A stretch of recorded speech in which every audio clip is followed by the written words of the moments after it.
Hello, my name is Rich Howard, owner of Architectural Builder Supply. In this video is to bring you a closer look at the Cal Royal part number FBGEX12 US15. This is a flush bolt from Cal Royal. That's what it looks like in the packaging. The flush bolt, this is an extension style flush bolt. Okay, let's pull it out of the packaging here and take a closer look at it, which I've done. Here is the body of the unit, and this is referred to as a single route extension flush bolt. And what they are telling us on that is that when you prepare the door, you're doing a very simple, single operation with your tool. The FBGEX12, all of that's going to conspire to tell us that this is an extension flush bolt. The 1-2 in the part number, I really don't know where they're coming from with 1-2. I would have called it 1-8 because the rod length is 18-inch, which I have inserted into the top of the unit here. It just threads in. Okay. But regardless, that's what they call it. You'll have this solid rod. Let's take some dimensional properties as we go through it. Overall length of the rod, overall length, bolt head to the end of the threaded tip, about 18 1/8. Now the body itself is probably going to be about 7 1/2 inch. Yeah, or 7 3/8. Let's take a look. Overall length, end to end, it is indeed 7 1/2. Okay, you're going to have a width of the unit at 3/4 inch. You're going to have a thickness of about 5/8, and the US15 is the finish. This is a satin nickel finish, and it's going to be available in different finishes as well. Let's go through that now. US10B for oil rubbed bronze, US15 for satin nickel, US15A for antique nickel, US3 for polished brass, US4 for satin brass, US5 for antique brass, US26 for polished chrome, US26D for satin chrome. Yeah, 8 finishes is what that's available in. Now, the preparation of this, if you're replacing one and yours matches this visually and dimensionally, I would stop looking. You've found it. This is it. If you're doing a new installation, well, your preparation is simply going to be locate the body on the edge of the door, and because this is an extension style, you're most likely installing it certainly at the top, well, the bottom as well, but, you know, with a rod length like this, you'd be installing it certainly at the top.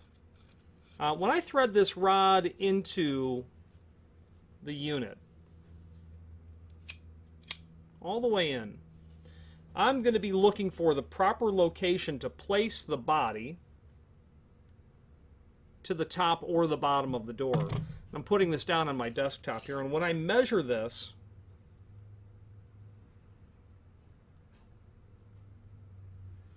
I'm getting an overall down to about 24 3/8 when it is in the retracted position. Okay, so the question becomes where to place this. What this item doesn't have is some sort of a bolt guide at the top, which is a bit unusual, I suppose, although I'm not a complete expert when it comes to residential door construction. But what I would be looking to do is when this is in the retracted position, I'd be looking to have this stick up to the end of the door, basically flush with the top of the door. So obviously, manufacturing for this is going to involve either a channel or a round hole. I'm not sure of the construction of the door, but I would be looking to I would not want to have to mortise this in the field.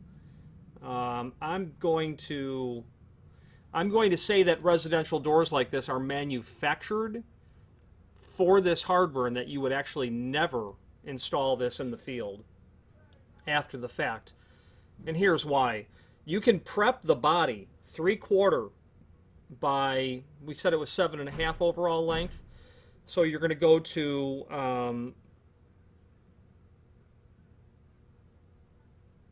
6 3/4 center to center route, right? 7.5 inch overall length, and you've got a 3/4 inch wide body. If I plunged in at 6 3/4 and traveled 6 3, if I plunged in and then traveled 6 3/4 inch, that's going to give me a 7.5 inch overall with my 3/8 radius ends. Okay, the question becomes is where to put it. But okay, so where to put it would be the top of the bolt to the top of the plate is basically 16 7/8. So that's where I would start. Well, I would then add 3/8 if I was going to the center line. So here's what I'm trying to say. I don't think any of this is actually going to matter for what I'm about to say next. But since I ordered the meal, I better eat it. Okay. That tape measure on the end of that item,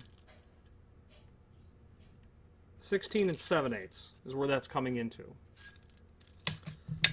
I'm going to add 3/8. I'm going to go to 17 1/4, and then I'm going to travel 6 3/4 radius ends.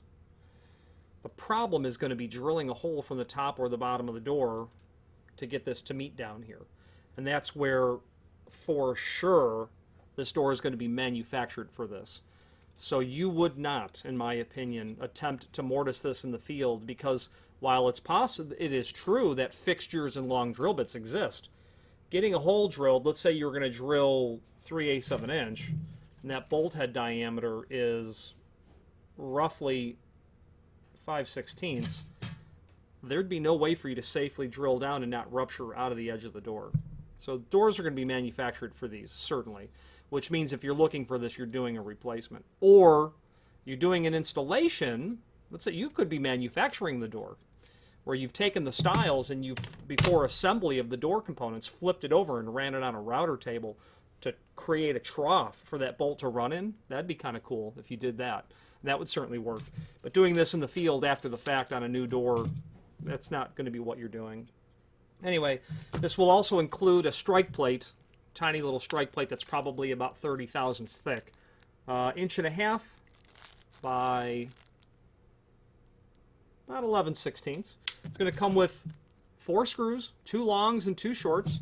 The 2 longs are going to get through the body itself. On that center to center, let's check that. It might be about 4 5/8 if I'm going off memory. Yeah, indeed, 4 5/8 center to center. Those 2 longs will go through the housing into the door. The 2 shorts, of course, will be for the little strike plate that you'll use, and I don't think you'd even bother to try to mortise that. Nice quality item from Cal Royal, but nice quality item goes with Cal Royal. Across their entire product line, they have a confluence of very good quality, very good value. Run by a company who is basically no nonsense, has their act together, gets things shipped out, and is able to occasionally produce the requested miracle, and we appreciate that. And that's why after 20 plus years I continue to treat them as a substantial primary supplier when it comes to imported builder's hardware for commercial and residential applications. Their stock level is very deep, so it makes it easy to get stuff because they generally have not only what you want in stock, but 1,000 more of them. But that's the way it goes when you import. The short version is they're well above average when it comes to the people that import hardware from Asia. There's a lot of places to buy an imported hinge from. So at the end of the day, you're not buying a hinge, you're buying the service behind it, and Cal Royal continues to earn our business.